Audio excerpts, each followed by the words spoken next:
สวัสดีค่ะทุกคนกลับมาพบกับกวาง KTS อีกครั้งนะคะวันนี้กวางจะมาแนะนำละครเรื่องคู่เวรเป็นเรื่องราวของสองสาวที่ไม่มีความเกี่ยวข้องกันเลยแม้แต่นิดเดียวกลับต้องมาเป็นเพื่อนกันแต่อีกฝ่ายหนึ่งกลับแย่งแฟนอีกคนนึงนี่สิทำให้หลงเหลือเพียงแค่ความแค้นที่ตามจองล้างจองผ่านกันไม่จบสิ้น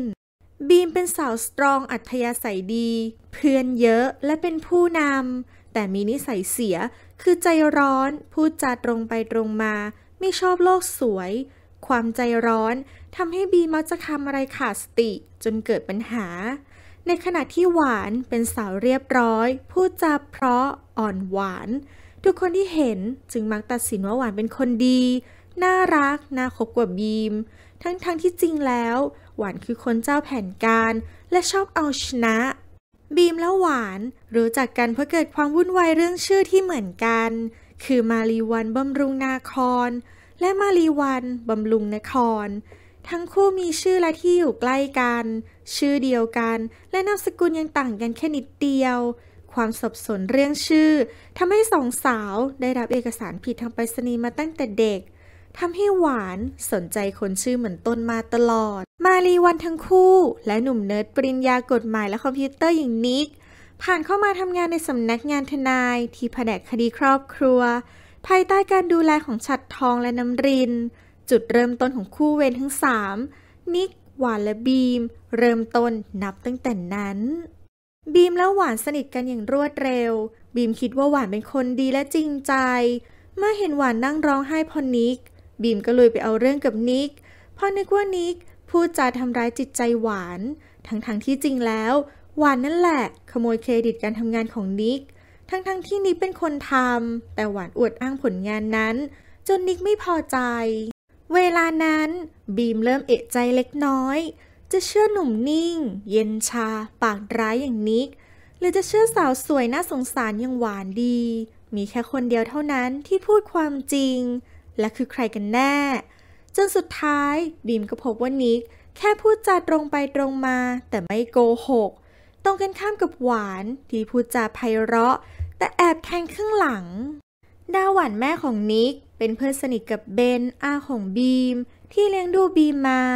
ทำให้ทั้งหมดได้พบกันและทำกิจกรรมจิตอาสาด้วยกันบ่อยๆบีมสนิทกับนิกมากขึ้นและเริ่มถอยห่างจากหวาน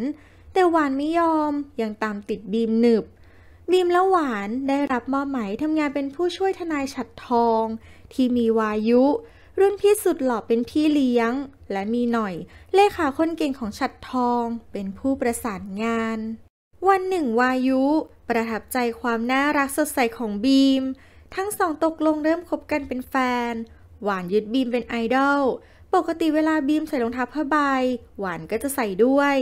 บีมทาเล็บสีดำหวานก็จะลบเล็บสีชมพูของเธอออกและทาสีดำด้วยแม้กระทั่งบางวันถึงกับใส่เสื้อผ้าเหมือนกันมาชนกันและเมื่อวายุทะเลาะกับบีมหวานก็จะเข้ามาแทรกทำเป็นเห็นอกเห็นใจจนได้เสียกับวายุในที่สุดสำหรับหวานแล้วบีมเป็นคนที่สำคัญที่สุดในชีวิตเมื่อบีมมีแฟนหวานทั้งเสียใจและอิจฉาบีมวายุเองก็เป็นคนอ่อนไหวอยู่แล้วจึงตกหลุมเสน่ห์ของหวานทั้งที่เขายังรักบีมอยู่ในวันที่บีมรู้ความจริงบีมแบกข้าวของที่หวานให้กล่องใหญ่เทใส่หัวหวานพร้อมประกาศเลิกคบทั้งวายุและหวานเมื่อความเป็นเพื่อนต้องยุติลงเหลือแค่ความรังเกียจและความแค้นที่มีต่อกันแต่การจะสลัดออกจากคู่เวรอย่างหวานไม่ได้ง่ายดายขนาดนั้นในเมื่อหวานยังวนเวียนอยู่ในชีวิตของบีมไม่ทางใดก็ทางหนึ่งอยู่เสมอและนั่นยิ่งทำให้บีมทนไม่ได้ตอบโต้หวานแบบดุเด็ดเผ็ดมันจองล้างจองผลาญกันอย่างมิจบสิ้นโดยคาแรคเตอร์ของตัวละครคนที่หนึ่งพลนวัตรับบทเป็นนิกหนุ่มเนิร์ดปริญญากฎหมายและคอมพิวเตอร์เป็นคนนิ่งเย็นชาปากร้ายแต่เป็นคนซื่อตรงและตรงไปตรงมาแม่ของนิกและอาของบีมเป็นเพื่อนสนิทกันทำให้นิกและบีมสนิทสนมกันคนที่สองแพทริเซียทันชโนกูดรับบทเป็นบีมสาวสวยสตรองอัธยาศัยดี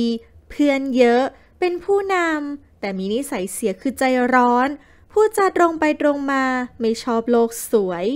ความใจร้อนทำให้บีมักทำอะไรขาดสติจนเกิดปัญหาตามมาอีกมากมายคนที่3ก๊อตอิทธิพัฒน์รับบทเป็นวายุรุ่นพี่สุดหล่อในบริษัททนายความประทับใจในความน่ารักสดใสของบีมจนตกลงเป็นแฟนกันด้วยความที่วายุเป็นคนอ่อนไหวง่ายจนตกหลุมเสน่ห์ของหวานทั้งที่ยังรักบีมจนสุดท้ายวายุและบีมก็เลิกลากันในที่สุดและคนที่4โมมนชนกรับบทเป็นหวานเป็นสาวเรียบร้อยพูดจาเพราะอ่อนโยนทุกคนที่เห็นจึงมักตัดสินว่าหวานเป็นคนดีน่ารักและน่าคบกว่าบีมทั้งที่จริงแล้วหวานคือคนเจ้าวางแผนและชอบเอาชนะโดยหวานยึดบีมเป็นไอดอลสำหรับหวานแล้วบีมเป็นคนที่สำคัญที่สุดในชีวิตเมื่อบีมมีแฟนหวานทั้งเสียใจและอิจฉาบีมเรื่องราวความเข้มข้นของคู่เวรระหว่างบีมหวานนิกและวายุจะจบสิ้นลงเมื่อใดและโดยวิธีการใดต้องรอติดตามรอชมความแซ่บได้ในละครเรื่องคู่เวรออกอากาศทุกวันศุกร์เสาร์อาทิตย์เวลา 20:30 นาทีเริ่มตอนแรกวันอาทิตย์ที่ 5 มิถุนายนค่ะชอบก็กดถูกใจใช่ก็ช่วยกด subscribe หรือกดติดตามให้กวางด้วยนะคะและคลิปต่อไปก็จะทำเรื่องอะไรรอติดตามรับชมกันได้เลยขอบคุณค่ะ